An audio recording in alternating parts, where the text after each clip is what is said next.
Hello साथियों, भारतीय साक्ष्य अधिनियम 2023 की धारा 56 और भारतीय साक्ष्य अधिनियम 1872 की धारा 61। दस्तावेजों की अंतर वस्तु का सबूत। दस्तावेजों के बारे में आपने सभी ने पढ़ा होगा।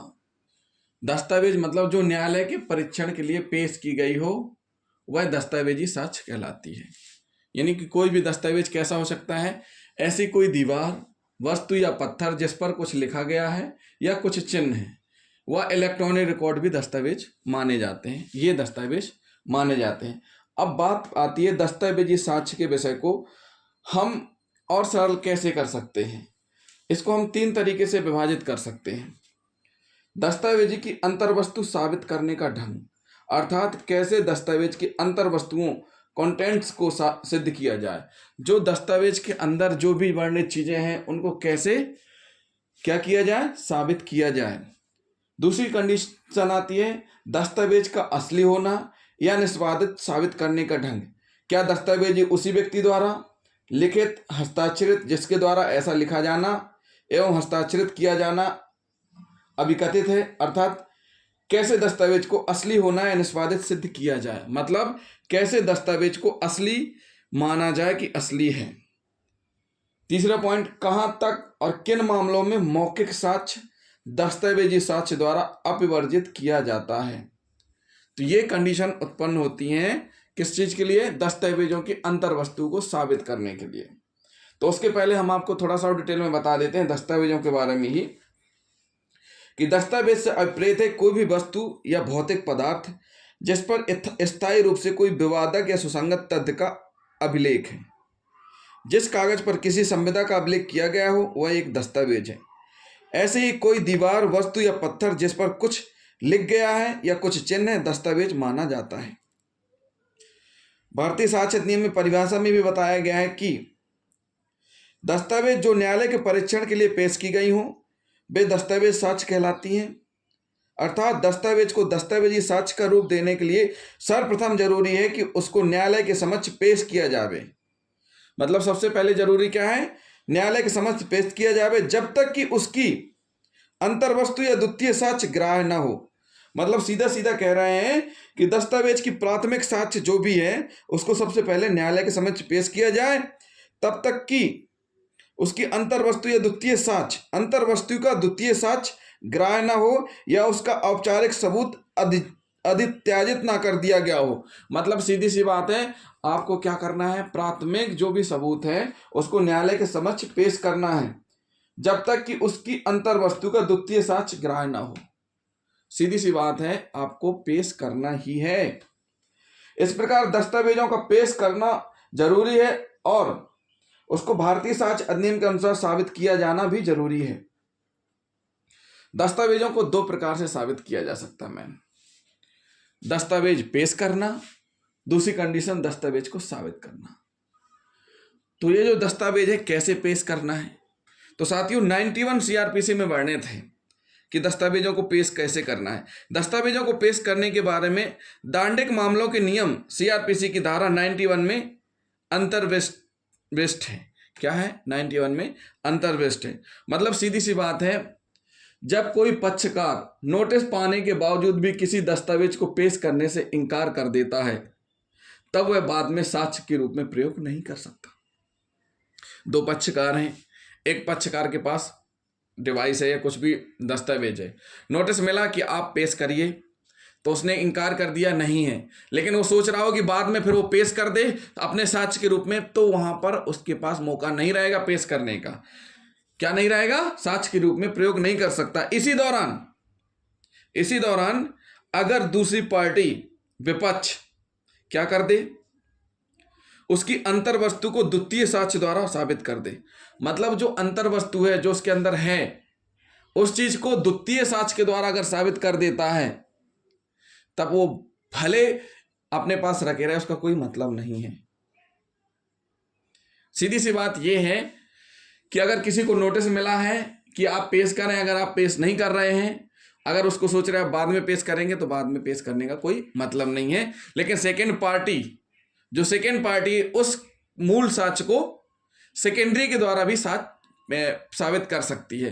क्यों? क्योंकि मूल आपके पास है, आप पेश नहीं कर रहे हैं, तो उनके पास सेकेंडरी है, तो उसको पेश करके उसको साबित कर सकते हैं। दूसरी कंडीशन, केवल दस्तावेज को पेश करने वाले सम्मानीय व्यक्ति की प्रति परीक्षा नहीं की जा सकती। इसमें कहा गया है कि केवल जो दस्तावेज पेश कर रहे हैं उसका मामले से कोई रिलेवेंट नहीं है, तो उनकी प्रति परीक्षा नहीं की जा सकती है, दूसरे शब्दों में गवाही नहीं बन जाता वो। तीसरी कंडीशन जो सबसे इंपॉर्टेंट है 91 सीआरपीसी की, सबसे महत्वपूर्ण है कि दस्तावेज पेश करने के लिए सम्मानीय व्यक्ति की, जो कि दस्तावेज उसके अधिकार में है, दस्तावेज का उसके द्वारा पेश किया जाना अनिवार्य है। एक ऐसा व्यक्ति जिसके पास दस्तावेज है और उसको 91 का नोटिस जाता है, तो उसके लिए वो कंपलसरी ही है, पेश करना ही पड़ेगा उसको। वो वहां पर ये नहीं कह सकता, इनकार नहीं कर सकता, उसको पेश करना ही पड़ेंगे। चौथी कंडीशन, मंगाई गई सूचना पर पेश की दस्तावेज साक्ष्य के रूप में ग्राह्य होगी। साथियों, 91 सीआरपीसी के बहुत से आवेदन लगते हैं, हम बहुत सी चीजें प्रिजर्व करवाते हैं, रखवाते हैं, तो वही है कि मंगाई गई सूचना पर पेश की गई दस्तावेज साक्ष्य के रूप में बिल्कुल ग्राह्य होगी, 100% ग्राह्य होगी। तो जो सबसे महत्वपूर्ण कंडीशन है, 2, दस्तावेज पेश करने के लिए सम्मानीय व्यक्ति यानी जिसके पास दस्तावेज है वो उस चीज को मना नहीं कर सकता, उसको करना ही पड़ेगा पेश न्यायालय में। चौथी कंडीशन, जो प्रिजर्व करवाई गई है, जो रखवाई गई है, मंगाई गई सूचना पर पेश किए गए दस्तावेज साक्ष्य के रूप में ग्राह्य होंगे, उसमें कोई प्रश्न चिन्ह नहीं उठेगा। अब वो ग्राह्य कैसा है, आपके अगेंस्ट भी हो सकता है, आपके काम का भी हो सकता है। यह धारा 91, यह धारा इसलिए बनाई गई ताकि पेश करने वाला पक्षकार मांगने वाले पक्षकार को पेश करने से रोक ना सके। जो 91 सीआरपीसी जो बनाने का मुख्य उद्देश्य था, कैसा, यह धारा इसलिए बनाई गई ताकि पेश करने वाला पक्षकार मांगने वाले पक्षकार को पेश करने से ना रोक सके। तो साथियों, ये हो गया दस्तावेज को कैसे पेश करना है। मतलब सीधी सी बात है, अगर आपसे मांगा जाता है, आप पेश नहीं कर रहे हैं, तो उस कंडीशन में आप सोचें बाद में कर दें, तो उस स्थिति में क्या होगा, आप फिर नहीं कर सकते। दूसरी कंडीशन कि भाई जिसके पास से दस्तावेज मांगे जा रहे हैं उसको उसका प्रतिपरीक्षण नहीं किया जा सकता। तीसरी कंडीशन 91 में ही दी है कि जिसके पास डॉक्यूमेंट हैं, जिसके अधिकार में है वो दस्तावेज, वो मना नहीं कर सकता। और चौथी कंडीशन, मंगाई गई सूचना पर पेश की गई दस्तावेज साक्ष्य के रूप में ग्राह्य हो गई। जो ये धारा इसलिए बनाई, ये 91 सीआरपीसी बनाने का उद्देश्य यही है ताकि पेश करने वाला पक्षकार मांगने वाले पक्षकार को पेश करने से रोक ना सके। तो साथियों, ये क्या हुआ, पार्ट 1 दस्तावेज पेश करना, यानी दस्तावेज के अंतर्वस्तु सबूत, जो अंतर्वस्तु का सबूत है, दस्तावेज को कैसे साबित करना है, उसका पहला पार्ट हमने बताया कि दस्तावेज को पेश करना। अब साथियों, हम आपको बताएंगे दस्तावेज को साबित करने का पार्ट 2, दस्तावेज को साबित करना। तो दस्तावेज को साबित करने के लिए 3 बातों को साबित करना जरूरी है। कौन कौन सी सबसे महत्वपूर्ण बातें हैं दस्तावेजों को साबित करने के लिए? क्या जरूरी है? दस्तावेजों को साबित करने के लिए 3 बातें जरूरी है। पहली बात, उसकी अंतर्वस्तु, मतलब जो दस्तावेज है, दस्तावेज की अंतर्वस्तु। अब अंतर्वस्तु का मतलब हम समझा देते हैं। अंतर्वस्तु का मतलब होता है किसी वस्तु के अंदर होने या रहने वाली अन्य वस्तु। जैसे एक सीडी है, सीडी के अंदर रिकॉर्डिंग, एक डीवीआर है, डीवीआर के अंदर कोई रिकॉर्डिंग, एक कागज है उसके अंदर लिखा हुआ नोट, या एक चालान है उसके अंदर लिखे हुए जो भी प्रपत्र हैं। अंतर्वस्तु किसी वस्तु के अंदर होने या रहने वाली अन्य वस्तु क्या कहलाती? उसकी अंतर्वस्तु। उसका अस्तित्व और दशा, जो डॉक्यूमेंट है, डॉक्यूमेंट उसका अस्तित्व कैसा है, अस्तित्व पहले और दशा दोनों में अंतर है। अस्तित्व मतलब उसकी मौजूदगी, हवा हवाई वाली बात नहीं होनी चाहिए, भविष्य की बात को लेकर के नहीं होना चाहिए, अनुमान इंगित करने वाली बात नहीं होनी चाहिए। मौजूदगी, उपस्थिति, वजूद, विद्यमान, वास्तविकता ही अस्तित्व है। किसी दस्तावेज की मौजूदगी, उपस्थिति, वजूद, विद्यमान, वास्तविकता, कहते हैं ना वजूद क्या है, वजूद होना चाहिए, उसकी रियलिटी, ये सारी की सारी चीजें अस्तित्व के अंतर्गत आती हैं। दशा मतलब ये जो अस्तित्व है किसी डॉक्यूमेंट का, ये जो मौजूदगी है वो किस स्थिति में है, उसकी परिस्थितियां क्या, उसकी हालत क्या है। जो ये डॉक्यूमेंट है, जो ओरिजिनलिटी है, जो विद्यमान है, उनकी स्थिति कैसी है, सीलबंद है कि सीलबंद नहीं है, सर्टिफाइड है कि सर्टिफाइड नहीं है, कटी पिटी है, टूटी है, अस्पष्ट है, स्पष्ट है, उनकी स्थिति क्या है, परिस्थिति क्या है, हालत क्या है। तो सीधी सी बात है, अब आपको समझ में आ गया होगा उसका अस्तित्व और दशा, मतलब उसका जो दस्तावेज है उसका अस्तित्व है कि नहीं है और उसकी किस स्थिति परिस्थिति या किस हालत में है।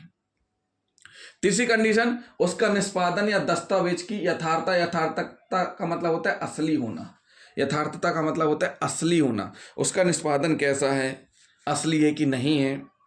तो सीधी सी बात है, जो सबसे मेन बात है हम आपको बता रहे हैं कि मूल दस्तावेजों को न्यायालय के समक्ष पेश करके मतलब साबित किया जा सकता है। और मूल दस्तावेज क्या कहलाते हैं, प्राथमिक साक्ष्य। दस्तावेज की एक प्रतिलिपि न्यायालय के समक्ष पेश करके द्वितीय साक्ष्य, लेकिन कब किन कंडीशनों में पेश होगी वो हम आपको बता चुके हैं। किन कंडीशनों में, जब नष्ट हो गई हो, खो गई हो, क्या हो गई हो, जब नष्ट हो गई हो, खो गई हो या उपलब्ध नहीं हो, उस स्थिति में क्या होगा, प्रतिलिपि न्यायालय के समक्ष पेश की जाएगी, यानी द्वितीय साक्ष्य। जहां कि उसके उत्तम साक्ष्य न प्राप्त हो, किसी ऐसे व्यक्ति को न्यायालय के समक्ष पेश करके जो दस्तावेज की अंतर्वस्तु को मौखिक वर्णन करता हो, मतलब जब वो चीज है नहीं है तो उस स्थिति में ऐसा किया जा सकता है कि जो उसको जानता हो। कभी कभी क्या होता है कि अधिकारियों का ट्रांसफर हो जाता है जिनके द्वारा जानकारी दी होती है, जैसे बायोडाटा संबंधी, तो उनकी जगह पर दूसरा आदमी बयान के लिए जाता है उसी पद पर। क्यों, कौन, जो उनके हस्ताक्षर पहचानता हो कि हाँ ये उनके हस्ताक्षर हैं, उस स्थिति के लिए बताया गया है। मतलब सीधी सी बात है, साबित करने के लिए दस्तावेजों के लिए जरूरी है प्राथमिक या द्वितीय साक्ष्य द्वारा, अर्थात मूल दस्तावेज न्यायालय में प्रस्तुत करके साबित किया जाता है। दस्तावेज की अंतर्वस्तु साबित करने का ढंग बताया गया है इन सारी चीजों में। अब बात आती है कि जो अंतर्वस्तु को साबित करना, किंतु प्रथम इसके लिए न्यायालय उसकी अंतर्वस्तु को देख सके, उसके अस्तित्व और दशा को साबित करना जरूरी है। दस्तावेज स्वतः अपने अंतर्वस्तु को साबित करता है। जो दस्तावेज है, दस्तावेज स्वतः अपने अंतर्वस्तु को साबित करता है, किंतु प्रथम इसके लिए न्यायालय उसकी अंतर्वस्तु को देख सके, उसके अस्तित्व और दशा को साबित करना जरूरी है। जो हमने आपको बताया है, अंतर्वस्तु की अस्तित्व और दशा को साबित करना बहुत जरूरी है। यदि वह दस्तावेज न्यायालय में पेश किया जाता है तो उसका अस्तित्व, दशा, अंतर्वस्तु साबित हो जाती है। तब केवल उसके उपयुक्त निष्पादन का मौखिक साक्ष्य द्वारा साबित करना ही जरूरी होता है। क्या करना होता है, ये जो चीजें दस्तावेज हैं, दस्तावेज, अंतर्वस्तु, अस्तित्व, दशा, तो इसको बनाया गया होगा यानी निष्पादित किया गया होगा। अगर ये चीज पेश कर दी जाती है और न्यायालय स्वीकार कर लेता है, मान लेता है, उस स्थिति में मौखिक साक्ष्य द्वारा साबित करना ही जरूरी होता है। मतलब जो बनाता है उसके कथन से ही उस चीज को फिर साबित माना कर दिया जाएगा। जब तक इससे अभिमुक्त ना किया गया हो तब तक उसकी अंतर्वस्तु और दशा द्वितीय साक्ष्य द्वारा साबित की जा सकती है, किंतु उसका निष्पादन तो उपयुक्त साक्ष्य द्वारा ही साबित करना होगा। क्या होगा, उपयुक्त साक्ष्य द्वारा साबित करना होगा। साबित करने की विधि के बारे में हम आपको अगले वीडियो में बताएंगे कि किस प्रकार साबित करना है, क्या करना है, किस प्रकार साबित करना है। लेकिन हमने आपको जो सबसे महत्वपूर्ण बात बता दी कि दस्तावेज स्वतः अपने अंतर्वस्तु को साबित करता है, किंतु प्रथम इसके लिए न्यायालय उसकी अंतर्वस्तु को देख सके, उसके अस्तित्व और दशा को साबित करना जरूरी है। यदि वह दस्तावेज न्यायालय में पेश किया जाता है तो उसका अस्तित्व, दशा, अंतर्वस्तु साबित हो जाती है। सबसे मेन बात है, उसकी अंतर्दशा साबित हो जाती है। लेकिन अगर किसी प्रकार का प्रश्न चिन्ह या किसी प्रकार का संदेह उत्पन्न होता है उन दस्तावेजों के आधार पर जो दस्तावेज पेश किए गए हैं, जैसे इलेक्ट्रॉनिक साक्ष्य, तो उस स्थिति में पी गोपाल कृष्णन का मामला जो सुप्रीम कोर्ट का है वो यहाँ पर लागू हो जाएगा। जो साबित करने की विधि है वो हम आपको अगले वीडियो में बताएंगे। तो जिन साथियों ने अभी तक हमारा चैनल सब्सक्राइब नहीं किया है तो हमारे चैनल को सब्सक्राइब कर लें, साथ ही साथ बेल आइकन बटन दबाना ना भूलें। हमने पहले भाग में आपको दस्तावेज पेश करना बताया, दूसरे वास्तव में दस्तावेज को साबित करना बताया, और तीसरा भाग हमारा रहेगा साबित करने की विधि, जो कि हम आपको अभी लेकर के आ रहे हैं, अगले वीडियो में बताएंगे साबित करने की विधि। तो साथियों, हमारे चैनल को सब्सक्राइब करना ना भूलें। थैंक यू दोस्तों।